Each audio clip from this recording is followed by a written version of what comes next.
বলছি কথা মাঠে ও সাজু আজু বাজে রূপাইয়া বাসি বাসি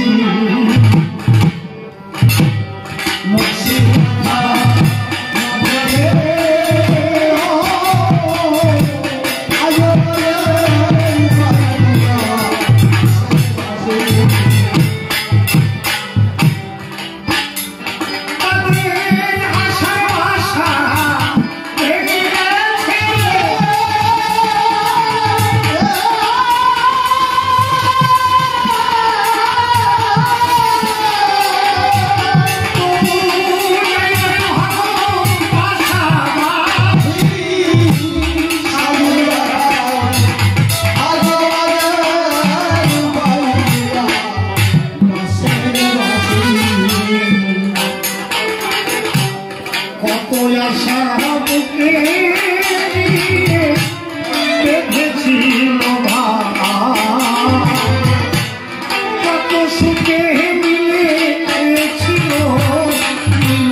মধ্যবিত্ত পরিবারের সুতন্দ্রের এক পুরুষ রূপাই ভালো গান, রূপাই ভালো লাঠি, রূপাই ভালো বাঁশরি গাই, আবার রূপাই ভালো ভাষা। আর এই গল্পে সাজু কোন প্রত্যন্ত গ্রামে কোন এক পল্লী বধূ, পল্লী নয়, যেমন দেখতে সুন্দর, যেমন রূপবতী, তেমন তার গলার সুর। তারপরে জানেন তৎকালীন সময় অনাবৃষ্টি হতো, খরা হতো। কি বাবা হতো না? দেশে অনাবৃষ্টি, খরা হতো। দেশে একবার প্রচন্ড অনাবৃষ্টি। তৎকালীন সময় মুসলমান সম্প্রদায়ের যারা মৌলভী মাওলানা কিছু মুরব্বী ছিল, তারা বলল, সাজু বাবা কথা বলিস না, কথা বলিস না, তুমি তো ভালো গান দাও মা, তাহলে এক কাজ করো, তুমি গ্রামে গ্রামে জল ভাঙার গান দাও। তুমি জল ভাঙার গান গাইবে, গ্রামের থেকে সবার কাছ থেকে কিঞ্চিত কিঞ্চিত যা ভিক্ষা পাবে, সেই ভিক্ষা দিয়ে আমরা গ্রামে আল্লাহর নামে সিন্ধি। রূপাই ঘরের উপরে বসে ঘর ছাইছে, আর সাজু গ্রামে গান গাইতে গাইতে ওই রূপাইয়ের বাড়িতে। রূপাই ঘরের চালের উপরে আছে, আর সাজু জল ভাঙা গান গাইছে। কিভাবে? ও আল্লাহ মেঘে আল্লাহ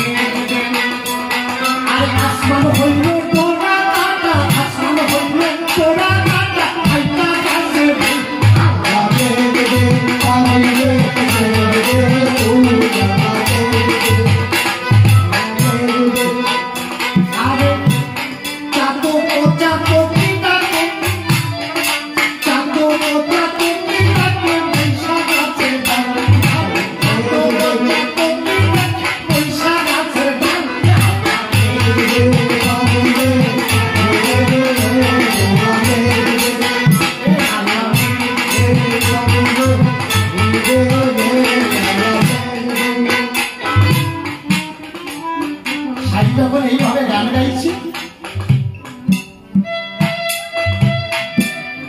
সাজুর গান শুনিয়া রূপাই ওই ফলের চালের থেকে গল্পটা একটু শুনে যান। ভালোবাসা কি,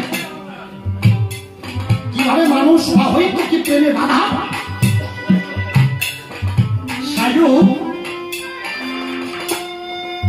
ঘরের চালে বসে রূপাই মিয়া সাজু ওই একবার কণ্ঠধ্বনি শ্রবণ করে রূপাই অবরঙ্গ নেত্রে সাজুর মুখপানে ছেড়ে আছে, যেন দুজনে গভীর অজানায় হারিয়ে গেছে। রূপাই সাজুর মুখপানে তাকিয়ে আছে, সাজুও রূপাই চোখে চোখ পড়েছে। ওই যে দুইজন প্রথমে একে অপরকে দেখেছে, দেখার পরে কেউ কাউকে ছাড়া থাকতে না। রূপাই চালের উপর থেকে এসে একটা পাত্রে কিছু চাল, কিছু ডাল, কিছু টাকা নিয়ে সাজুর হাতে দিয়েছে। বাবা, এই গল্পের একটা করুণ পরিণতি হয়েছে। যখন সাজুর হাতে দিয়েছে, ওই যে প্রথম চাল দেওয়া না, ভালোবাসার চাল দিয়েছে। তখন যেন নিজের অজান্তে গভীর অজানায় দুইজন মধুর প্রেমে হারিয়ে গেছে। এখন কেউ কাউকে না দেখে থাকতে পারে। সাজু তো চাল ডাল নিয়ে চলে গেল, আল্লাহর নামে ছিনিয়ে দিল। আর সাজু কোনো এক বিকেল বেলায় ডাকরি কাকে করি সুজলা সুফলা শস্য শ্যামলা মুঠো গায়ের পথ ধরে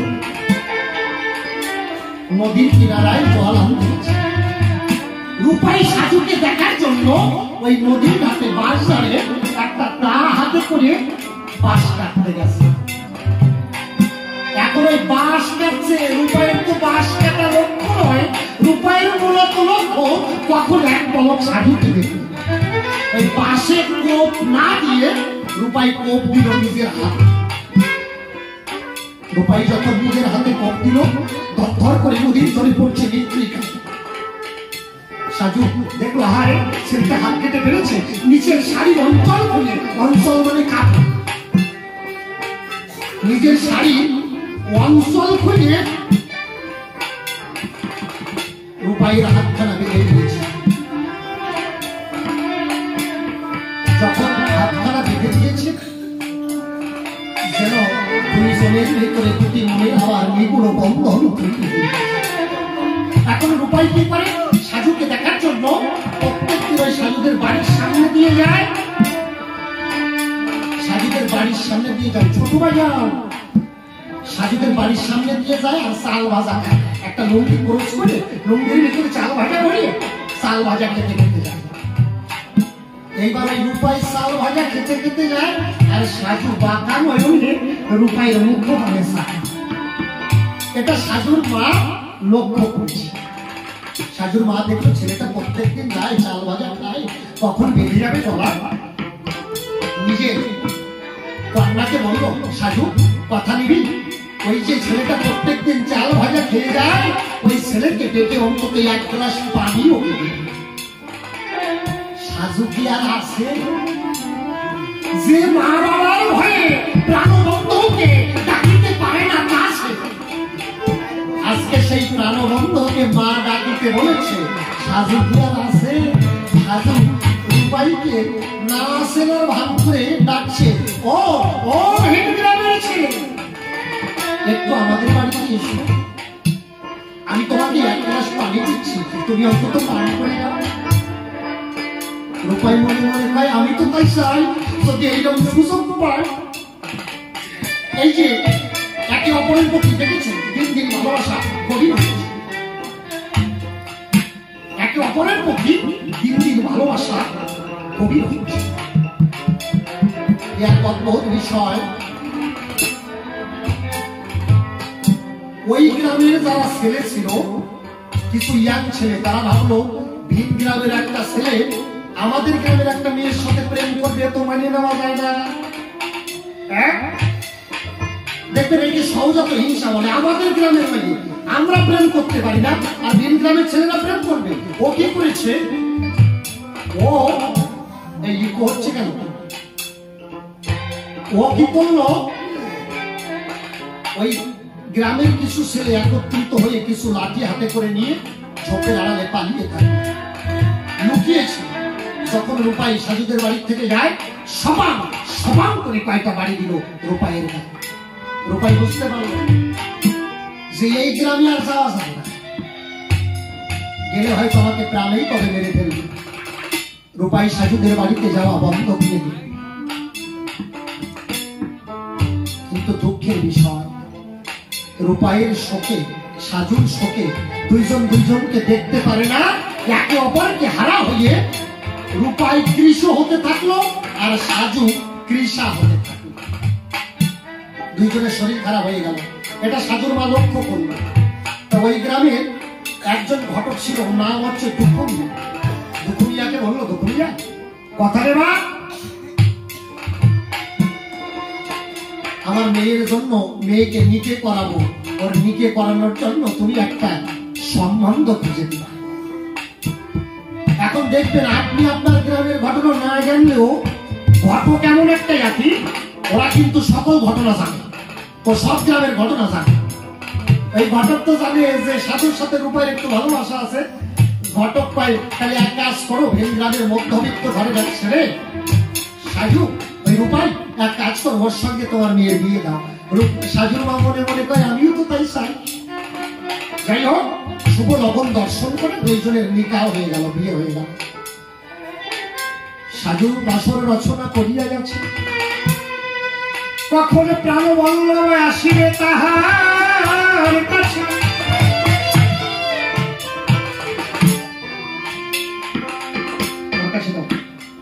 কখন প্রাণ বল্লভ আসবে তার কাছে। সাজু বাসর রচনা করে আসে, রূপাই সাজুর বাসরে দেশে দাঁড়িয়ে বলছে, সাজু আমি এখন বাসরে যেতে পারবো না। কেন?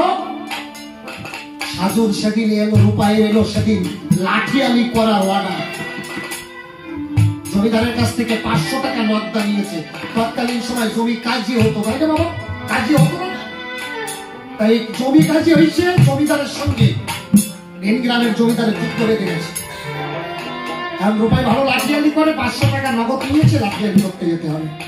রূপাই বলল, সাজু আমাকে এক্ষুনি লাঠিয়ালি করতে যেতে হবে, জমিদারের কথায় 500 টাকা নগদ নিয়ে। সাজু বলল, প্রাণ বল্লভ অগপ্রিয়তম, একটু ভাষাও, একটু ভাষাও, একটু ভাষাও, অগপ্রাণ বল্লভ আমি মিলন বাসরে রচনা করিয়া আছি, তুমি যদি এখন আমাকে ছাড়িয়ে যাও, আমি তোমারও বিহনে রহিতে পারিব না। ভাই বলল, প্রিয়তমা আমি যাবো আর আসবো, লাঠিয়ালি করা হলে আমি তো তোমার বাসরেই আসবো। দেখেছি সাজু বলল, বন্ধু তোমার সুখেই আমার সুখ, তুমি যদি সুখী হও তাহলে সেই সুখেই আমি সুখী। রূপাই লাঠিয়ালি করতে চলে গেল, এদিকে শূন্য করে বাসর রচনা করে সাজু বসে থাকবে। দুঃখের বিষয়, ওই লাঠিয়ালি করতে গিয়ে রূপাইয়ের হাতে 3 জন হয়ে গেল মার্ডার। যখনই রূপাইয়ের হাতে 3 জন হয়ে গেল মার্ডার, সাথে সাথে রূপাইয়ের উপরে নেমে এলো গুলি করার ওয়ার্ডার।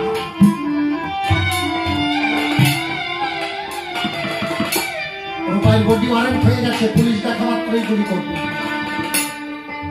এদিকে তো সাধুর বাসর রচনা করে গেছে, কখন এই পথ বেয়ে আমার প্রাণ বল্লভ আসবে,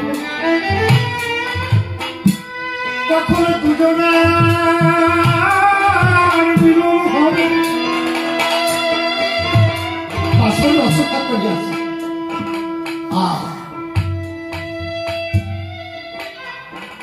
রাত্রে দ্বীপ্রহার হয়েছে, ঝিঝি পোকা ডাকছে ঝিঝি করে। রূপাই এসে এক পা ঘরের দরজার ভিতরে, এক পা বাইরে দিয়ে দাঁড়িয়ে ডাক দিল কেবল একবার, আনত নয়নে সাজুর মুখপানে চেয়ে ডাক দিল, সাজু।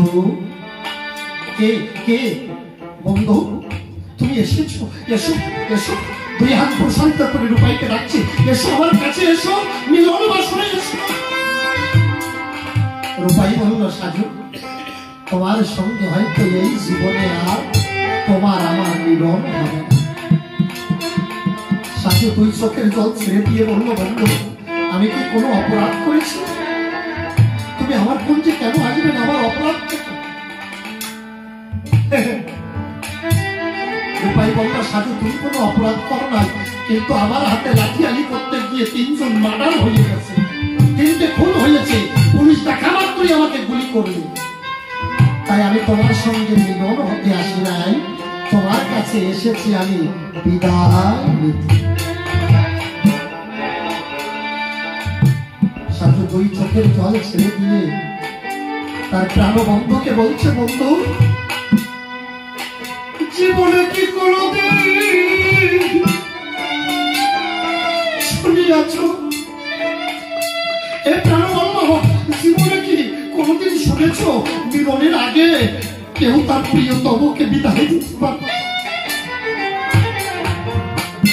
মিলনের আগে তুমি আমার কাছে বিদায় চেয়েছো। রূপাই সাজুকে জড়িয়ে ধরে বলছে, তুমি আমাকে বিদায় দাও, বিদায় দাও হে প্রিয়,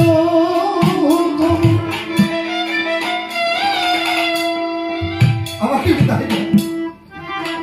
সাজু বলল, বন্ধু এতদিন মা বাবার অধীনস্থ ছিলাম, মা বাবার কাছে মানুষ হয়েছে,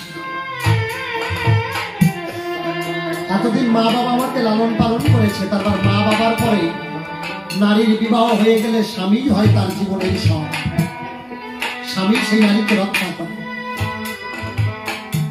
এতদিন আমি মা বাবার হাতে ছিলাম, এখন তোমার হাতে এসছি। আজকে তুমি যদি আমাকে রেখে চলে যাও, তাহলে বন্ধু যাওয়ার আগে বলে যাও আমাকে তুমি কার হাতে রেখে যাচ্ছ?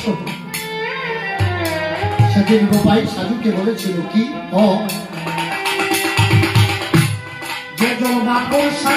হাতি ভাষায় বলে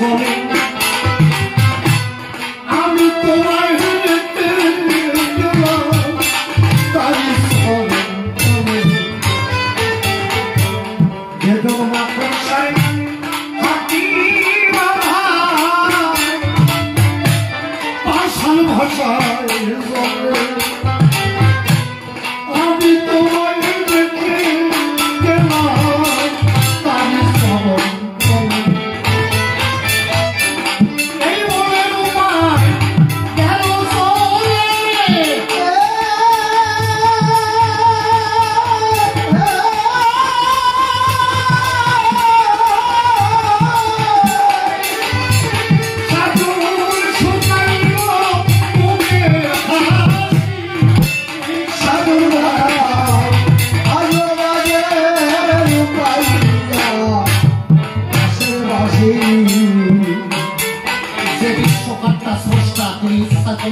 হাতিকে বাঁধাতে পারে, আমি তোমাকে তার চরণ তলে রেখে।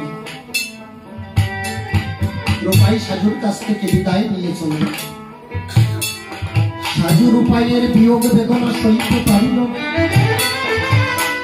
মাকে ডাকতে বলল, আম্মা আমার প্রাণবন্ধু আমাকে ছেড়ে চলে গেছে, হয়তো আমি আর বেশি দিন বাঁচবো না। তাহলে কথা না ছোট ভাইয়া, আমাকে কয়েক গাছি সেরা কাপড় আর কিছু রঙিন সুতো দেয়। সাজুর আম্মা রূপা সাজুর মনের ভাব বুঝতে পেরে সাজুকে কিছু রঙিন সুতো আর কিছু রঙিন কিছু কাপড়ের টুকরো। সাজু কি করলো, ওই রঙিন সুতো সুই দিয়ে নকশি কাঁথা তৈরি করলো। সেই কাতার ভিতরে কি প্রথম যেদিন বন্ধুর সাথে জল ভাঙার গান গাইতে গিয়ে দেখা হয়েছিল সেই স্মৃতি। নদীর ঘাটে বন্ধুর যখন হাত কেটে গিয়েছিল নিজের কাপড় খুলে বেঁধে দিয়েছিল সেই স্মৃতি। দুইজনের বিবাহের স্মৃতি, যখন রূপাইয়ের লাঠিয়ালির ডাক এসেছিল সেই স্মৃতি। আবার যেদিন রূপাই বিদায় নিতে আসলো সেই স্মৃতি। সমস্ত স্মৃতি ওই নকশি কাতার ভিতরে গেঁথে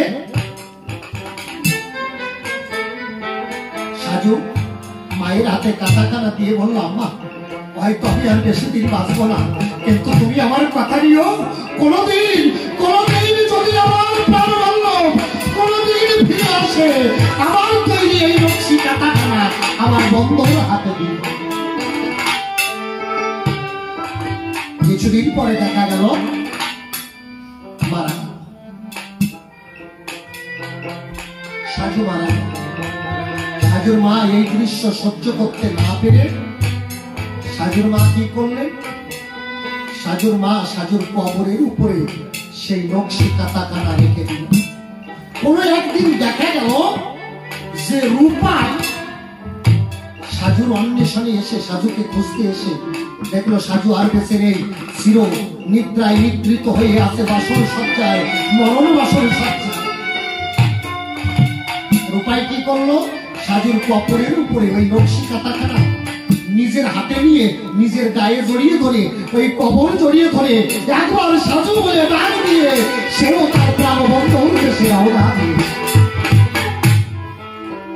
দুইজন রূপাইও মারা গেল। ঠিক সাজুর কবরের পাশে রূপাইকে সমাধিস্থ করা হলো, অর্থাৎ কবর দেওয়া হলো। তাই আমার পাগল কবি ভাবুক কবি বিজয় সরকার মহাশয় বললেন কি গো, সাজুর কবরের পাশে নকশি কাটাখানা রূপাই শুয়ে আছে মরণ সজ্জায়। সাজুর কবরের পাশে নকশি কাটাখানা রূপাই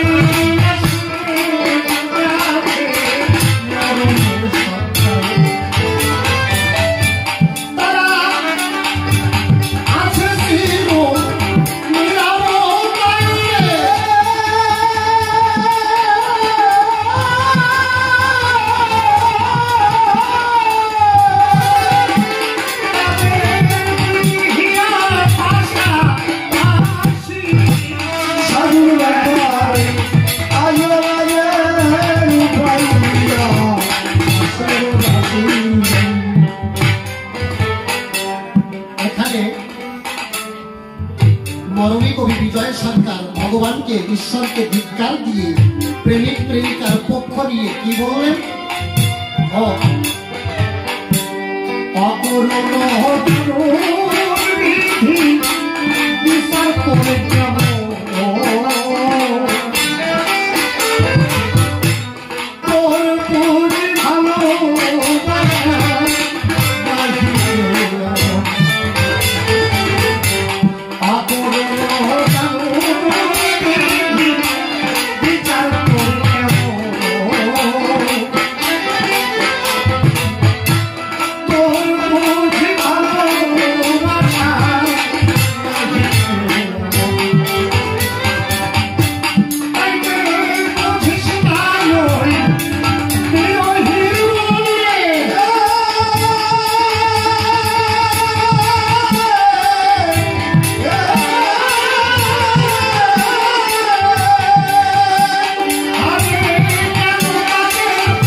সংসারে থাকিয়া গো আমার কথা নবে দিদি থাকিতে পুরুষ আশ্রয় মতুয়ার বাজারে যে কয়েকজন পাগল প্রত্যেকেই বানপ্রস্তুত। মতুয়ার বাজারে যে কয়েকজন পাগল প্রত্যেকেই ব্রহ্মচারী। আপনারা হিসাব করে দেখেন, মতুয়ার বাজারে যারা পাগল ছিল শেষ পর্যন্ত কেউ সংসারে ছিল না। ছিল না কেউ সংসারে ছিল? একজনের সংসারে ছিল? হ্যাঁ, গোলক তারক মহানন্দ হীরামন লোচন সবাই শেষে হরিনামে দেহ তরি খুলে দিয়েছে। মানুষের দুটো কর্তব্য, একটা কর্তব্য আর একটা হলো অবশ্য কর্তব্য। কর্তব্য কি? সংসারে থেকে সন্তান জন্মে তাদেরকে লালন পালন করা, কি তাই না? আর অবশ্য কর্তব্য কি? সংসারের প্রতি পরিপূর্ণ দায়িত্ব পালন করার পরে যখন সংসারে আর তোমার প্রয়োজন নেই তখন সংসারে থাকিয়া নিজের দেহ তরিকে আমার দীনবন্ধুকে গুরু করে সেই শ্রী গুরুর শ্রীপাদ পথে সমর্পণ করা। এই জন্য মতুয়াদের ভরা আর মরা। এক গুরু ভিন্ন, এদের অন্য গুরু নাই, সেই গুরু হলো এদের ক্ষীরদেশাই। আমার কথাগুলো বোঝা যাচ্ছে? এই ছোট্ট কথার ভিতরে বিরাট একটা তত্ত্ব লুকিয়ে আছে। এইবার যদি তুমি বৈষ্ণব পক্ষ ধরো, আমি একটা প্রশ্ন করছি, একটা প্রশ্নের উত্তর দাও। সাধ্য সাধন তত্ত্বে যখন রায় রামানন্দের সঙ্গে মহাপ্রভুর আলোচনা হয়, আপনারা একটু মন দিয়ে শুনবেন। সেখানে সাধ্য সাধন তত্ত্ব কি বলা হয়েছে? প্রভু বলে কহসলক শব্দেরও নির্ণয়, রাই কয়ে স্বধর্ম আচরণে বিষ্ণু ভক্তি হয়, প্রভু কয়ে এহবাজ্য আগে পাওয়ার, রাই কয়ে কৃষ্ণে কর্মার্পণেই সাধ্য সার। প্রভু বললেন এহবাজ্য আগে পাওয়ার, রাই কহে জ্ঞান মিশ্র ভক্তি সাধ্য সার। প্রভু বললেন এহবাজ্য আগে পাওয়ার, রাই কয়ে জ্ঞান শূন্য ভক্তি সাধ্য সার। প্রভু বললেন এও হয়। এতক্ষণ সব বাহ্য, সব বাহ্যিক। তারপরে কি বললো? প্রেম ভক্তি এই সাধ্য সার। প্রভু বললেন এও হয়।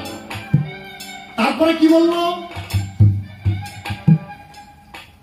তারপরে বলা হলো দাস্য প্রেম এই সাধ্য সার। প্রভু বললেন এও হয়।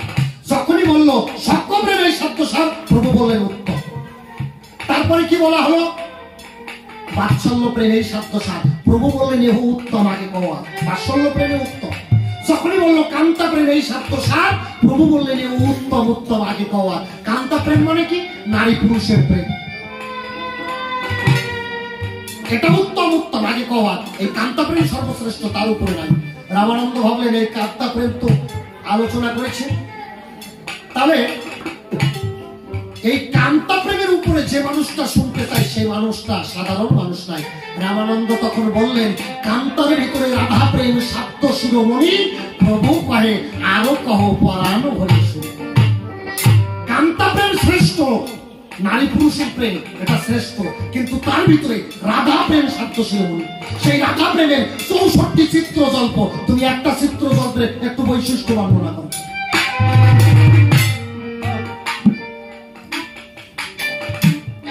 রাধা প্রেমের প্রেমিককে আমার অশ্বিনীকর্তা, আপনারা সবাই জানেন। অশ্বিনীকর্তা গুরুচাঁদ ঠাকুরের কাছে গেলে গুরুচাঁদ ঠাকুর বললেন অশ্বিনী তুমি তো ভিক্ষা করে খাও, ভক্ত সেবা দিতে পারো না, আমার কাছে কিছু চাও। অশ্বিনী বললেন বাবা তোমার কাছে কি চাই?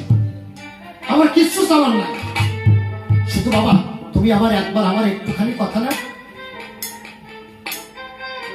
আমি তোমার কাছে কিছু চাই না।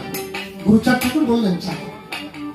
অশ্বিনীকর্তা বললেন বাবা আমি যখন ধ্যানের ঘরে নয়ন মতিয়া থাকি তোমার কাছে বলে রাখি তুমি আমার প্রাণ পাখি, আমি সর্বদা তোমার কোলেই বসা থাকি। আমি সর্বদা ধ্যানের ঘরে দেখি তোমার কোলেই আমি বসে আছি, তাকে না চাইতেই সবসময় কাছে পাই, তার কাছে কি বা চাই? গুরুচাঁদ ঠাকুর বললেন কিছু চাই। অশ্বিনীকর্তা বললেন বাবা যদি দিতেই হয় আমার যে ঘরের চাল আছে এই ঘরের চালটা পর্যন্ত যেন কালকে অবশিষ্ট না হয়, এটাও যেন উড়িয়ে নিয়ে চলে যাবে। তার কারণ ওই ঘরে যখন আমি চালের ভিতরে থাকি তখন বৃষ্টিও আমার গায়ে পড়ে না, রোদের তাপও আমার গায়ে লাগে না। যদি চাল উড়াইয়ে নিয়ে যায় বর্ষার সময় বৃষ্টি আমার গায়ে পড়বে, আর বৃষ্টি গায়ে পড়লে দুঃখে থাকলে আমি আমার বাবা হরি গুরুচাঁদের নাম প্রাণ ভরে আমি হৃদয় ভরে তার নাম নিতে পারবো।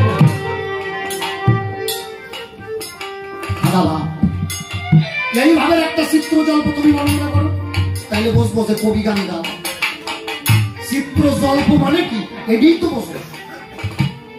এই জন্য বলি বড় সরকার বড় বড় মানুষের সান্নিধ্য করেছো সেই পর্যন্ত ঠিক আছে, কিন্তু এমন কোনো কথা বলো না নিজের অহমিকা প্রকাশ করতে গিয়ে। আমি নিজের অহমিকা কখনো গরিমা কখনো কোনো জায়গায় প্রকাশ করি না, এখনো কবি হতে কবির ছবি হতে পারি না, যত বড় সরকারের সাথে গান গাই না কেন কবির ছবি হওয়ার যোগ্যতাই আমার নাই। যেটুক গাই গুরু কৃপায় গাই,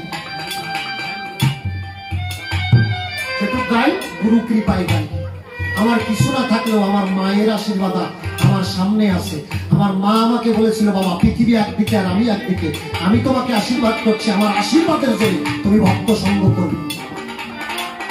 তোমার মতো রাম সাগর এসে যদি আমার 1000 গাছে নোমা ধরিয়ে টানে কিছু করতে পারবে না, আমার মায়ের আশীর্বাদে আমার তো উঠে যাবে। তুমি কোন জায়গায় যাইয়ে ডুবে মরবা ভাবিয়ে দাও, জায়গা ঠিক রাখো, গানও ভালো যাক। এসব কথা বলতে গেলে আমি বললাম না গীতার শ্লোক ধরে আমি একটা শ্লোক বলি, বললেই রাত্রে সারা রাত কবি গান হবে, শ্লোক উচ্চারণই করতে পারবে। ওয়াক করে তো কবি গান হয় না, ভূমিকাটাকে ঠিক রাখতে হবে। আমি প্রথমে ঘরের থেকেই বলেছিলাম মার্জিত ভাবে গান করি, বোঝে না যাক, যে না বোঝে তাহলে তো আর বোঝাই যায় না। এই সম্প্রদায়ের মানুষের কি অবস্থা ছিল জানেন? আজকে আমরা এইখানে দাঁড়িয়ে কথা বলছি হরিবাড়ি বাবাজির এখানে, একসময় আমাদের নাম কীর্তনই করা দিতে হতো। কি বাবা এই মহোৎসব করতে পারতাম আমরা? অধিকার ছিল, কেন তোমরা বন্ধ করলে কেন? আমাদের এই অধিকার ছিল ছিল না। এই জায়গায় দাঁড়িয়ে বড় বড় লেকচার দিচ্ছি, অমুক সরকার তমুক সরকারের সাথে গান গাইছে, আমি আমার কথা বলছি। এই লেকচার দেওয়া মনে আসতো না বাবা গুরুচাঁদ ঠাকুর যদি না থাকে।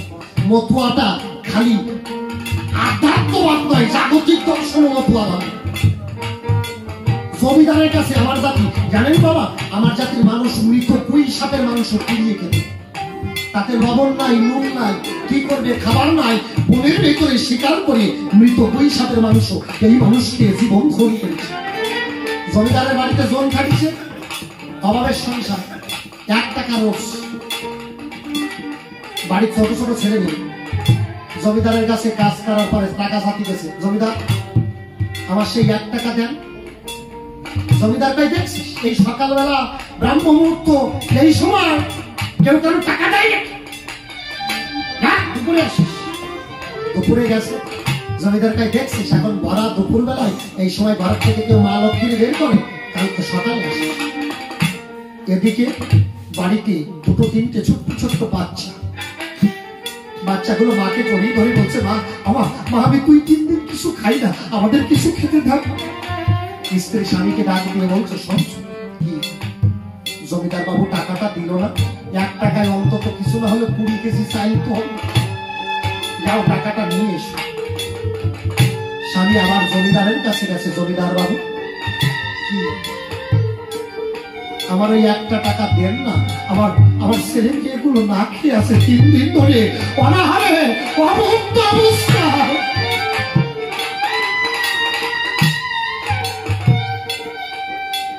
জমিদারটা 1 টাকা দিতেই পারে, কিন্তু শর্ত একটা আছে। কি শুনলাম তোর বউ নাকি সুন্দর, তোর বউটা যদি 1 রাত আমার কাছে পাঠাতে পারিস তাইলে 1 টাকা দিতে পারিস। এই ছিল তখনকার আমার সমাজের নিরীহ মানুষের অবস্থা। স্বামী বাড়ি গেছে, বাচ্চাগুলো মাকে বলছে, মা আমাদের খেতে দাও। মা কি করছে, ঘর তো চাল নাই, বাচ্চারা খিদেতে ছটফট করছে, যাতে কান্না না করে হাড়ির উপরে জল দিয়ে হাড়ির তলায় চাল দিচ্ছে। বাচ্চারা বলছে, মা সেই কখন থেকে তুমি ভাত ফুটাচ্ছ, চাল ফুটাচ্ছ, ভাত কি আর হয় না? মা বলছে, বাবা এখানে দাঁড়া, এই তো হয়ে গেল, আসলে তো চাল নাই, খালি জল ফোটা, বাচ্চারা যাতে কান্না না করে। আর স্বামীর আশা পথ মানে সেই আছে, কখন তার প্রাণবল্লভ এই পথ বেরিয়ে আসবে, কখন প্রাণবন্ধু 1 মুঠো চাল এনে আমার বাচ্চাদের খাবার জোগাড় করবে। স্বামী কাঁদতে কাঁদতে বউয়ের সামনে গেছে, ঠিক ও টাকা এনেছো, চাল নিয়ে এসো, বাচ্চারা খাওয়ার জন্য কান্না করছে। স্বামী বলছে, দাঁড়াও আমি ঘরের থেকে একটা জামা গায়ে দিয়ে আসি। স্বামী দেখা গেল যখন ঘরের ভিতরে ঢুকলো, ঘরের কপর দরজা বন্ধ করে দিয়ে নিজের বউকে বলতে পারছে না, জমিদার তোমার দেহটাকে ভোগ করতে চায়। দেখা গেল নিজের গলায় রশি পেঁচিয়ে সে ঘরের ভিতরে আত্মহত্যা করেছে। স্ত্রী ভাবছে তাই তো, স্বামী ঘরের ভিতরে গেছে, আর তো ফিরে আসে না। স্ত্রী গিয়ে দেখলো স্বামীর কাছে টাকা নাই বলে, জমিদার পয়সা দেয় নাই বলে গলায় দড়ি দিয়েছে। স্ত্রীও কি করলো, স্ত্রীও দেখা গেল বাচ্চাদের কান্না সহ্য করতে না পেরে ওই একই দড়িতে স্বামীর সাথে সেও তার গলায় দড়ি দিয়ে সেও তার প্রাণবন্ধুর দেশে রওনা হয়েছে।